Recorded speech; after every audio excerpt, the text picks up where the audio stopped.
The black constituency within the Democratic Party is analogous to the house Negro of the plantation under slavery.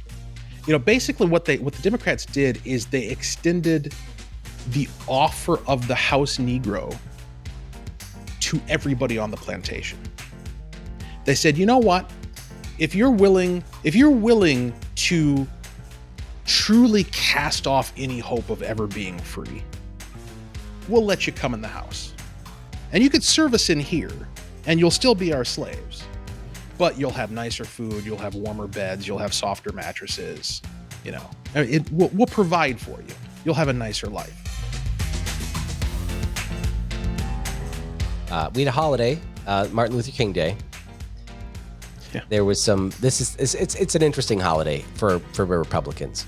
And because the Republican Party was founded by abolitionists who fought to end slavery and who fought for civil rights.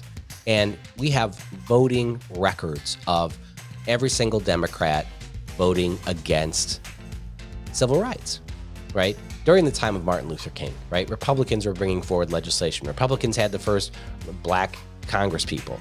And we've been on the side of fighting for individual liberty.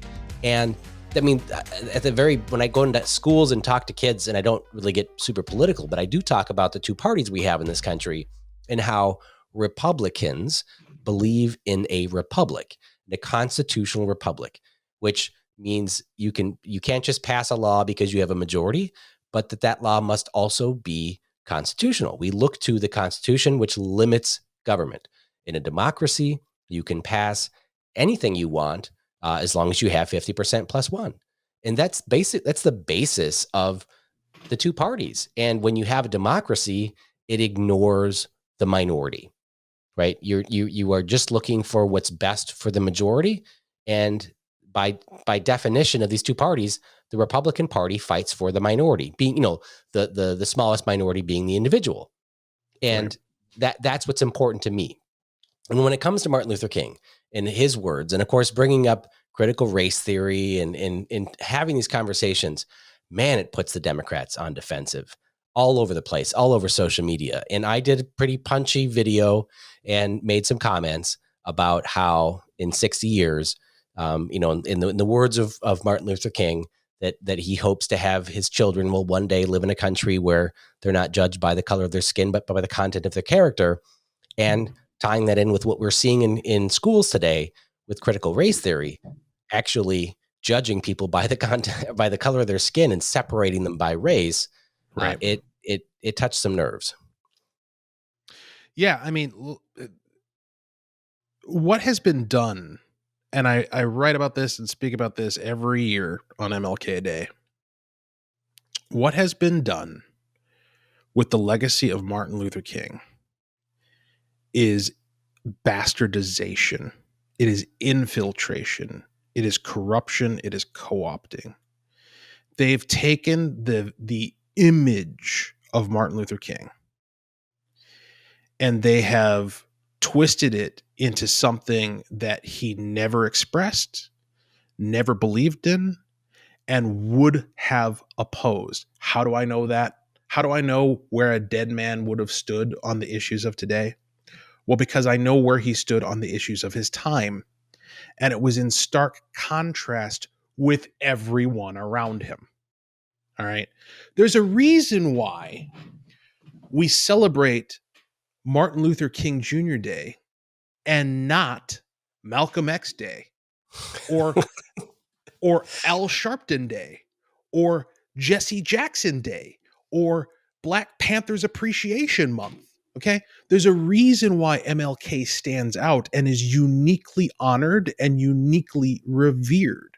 And the reason is he was preaching in the midst of militant social agitation that was dominated by communists and Marxists and folks who did not actually, they were using the issue of race and the issue of segregation as a catalyst to achieve not justice, but to push their agenda, their anti-American agenda, to further agitate and further balkanize and further divide the country to the benefit of the Reds, who are watching it all and fostering it all from their perches overseas.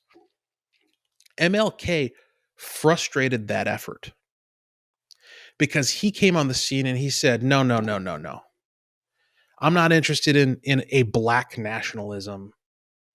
I'm not interested in getting revenge on the white man. I'm interested in this dream I have, this vision I have for a future where little white kids and little black kids can play together and it's no big deal. Where my 4 black children are judged not by the color of their skin, but by the content of their character. He referred, you go back and you listen to that whole speech, which is a worthy thing to do. Go back and listen to the entirety of his I Have a Dream speech from 1964. He talks about justice. He doesn't talk about social justice. He talks about actual justice.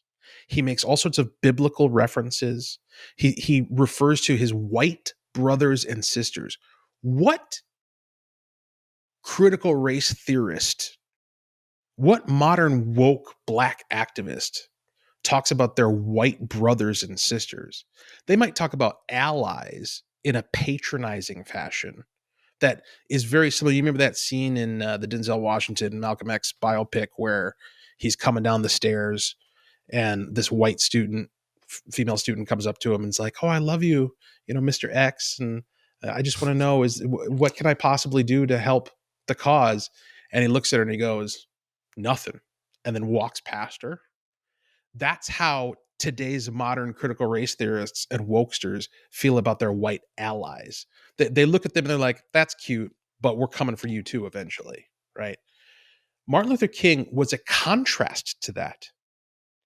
And what he sold was bought enthusiastically by the American people. Why? Because he had truth on his side, because he was advocating for actual justice, and because the vision, the dream that he was outlining had inherent common value that didn't take from this group in order to give to that group.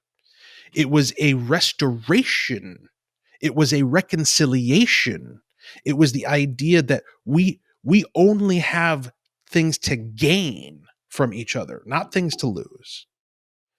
And so we need to tear these barriers down to allow us to come together in relationship, in brotherhood, in fraternity, in order to build a better tomorrow. That was Martin Luther King. That message in the Democratic Party today, that message in the midst of critical race theory, that message with your woke neighbor, your woke professor, would be rejected and has been rejected. His message has been rejected. They still stick their hand and work his mouth like a puppet and pretend, "Oh, this is our guy, MLK. He was for us." But he wasn't. It's a bastardization. It's a damn shame. It's horrific what they've done to his legacy. And Republicans and conservatives should be doing a lot more to reclaim it. A lot more. Well, I'm certainly trying, man. And No, I saw that and I appreciate it. I get in a fight online with some Democrats, especially some older Democrats. When Jack Considine, who was a retired rep from Mankato, were just retired last year.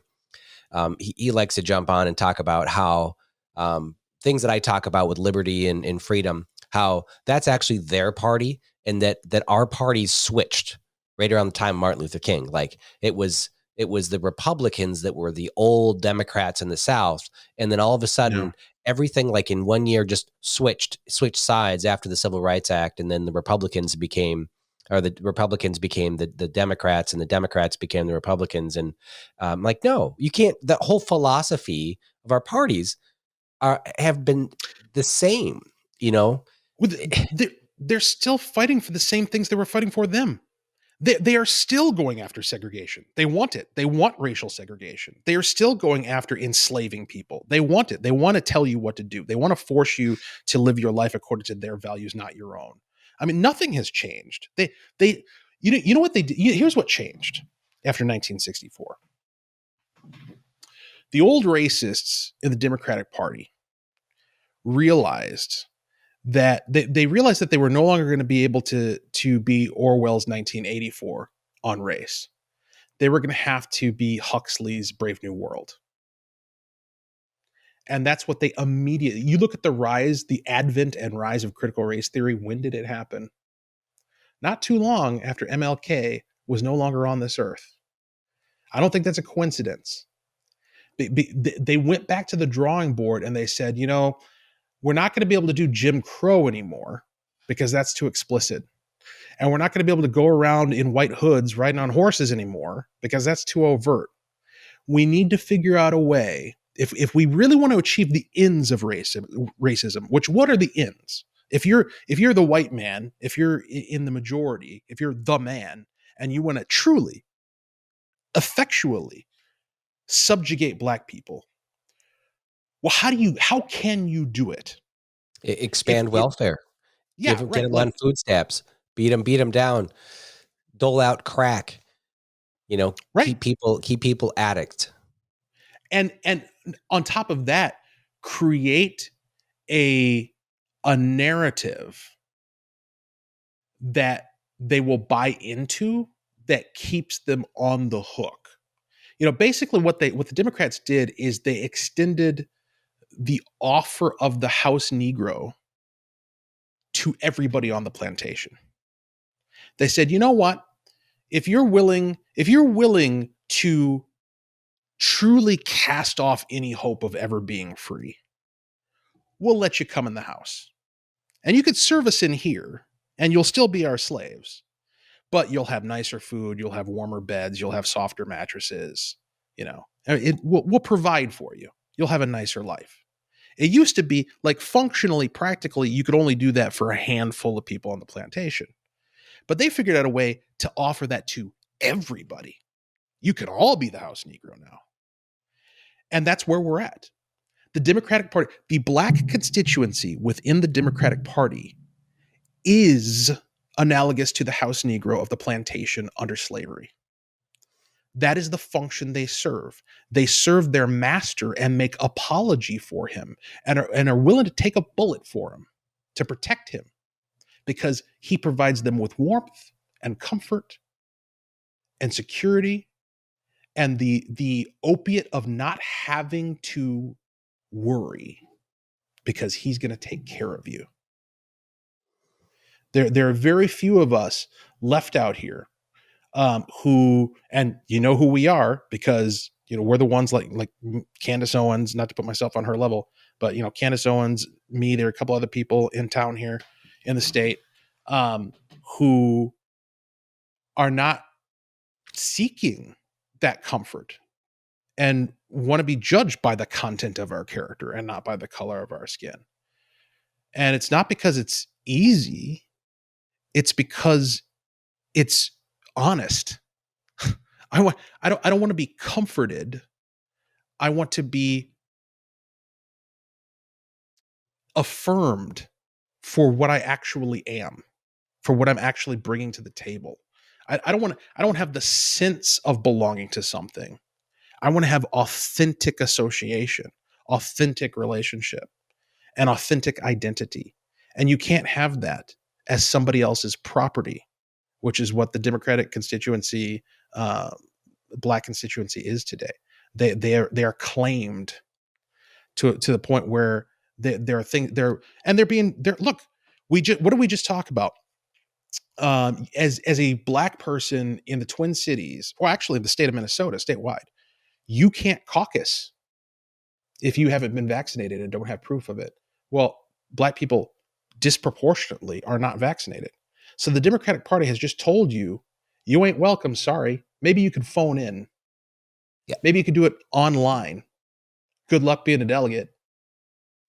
And so this is the moment for black listeners within the Democratic Party. This is the moment for you to call into question. Do these people actually care about me? These people actually have my best interest at heart? Or are they just using me as their property to advance their political agenda? Yeah, and I made that argument when I shared that the DFL caucus call about requiring to be vaccinated, saying that the black community and the immigrant community have the highest percentages of people that are not vaccinated. Why? because they don't trust government. Because they don't trust government, like us, like Republicans. But it's unfortunate. And Walter, so I'm, sincerely wish you a happy Martin Luther King Day. I think it was a good celebration. We stirred the pot. We poked the right people, and started a good conversation instead of just putting out a blasé meme on Martin Luther King choosing. I mean, it was amazing. I mean, I have on my Facebook page, when I log in as that page, I have, I follow, I don't know, several hundred people, organizations, a lot of them, but every organization and candidate and everything puts out the same blasé thing. Right. And I worked over the weekend to cut a video, just basically coming right at critical race theory. And I said, I'm gonna make a statement that's bold and remind people what we're fighting for, and I have to call this out.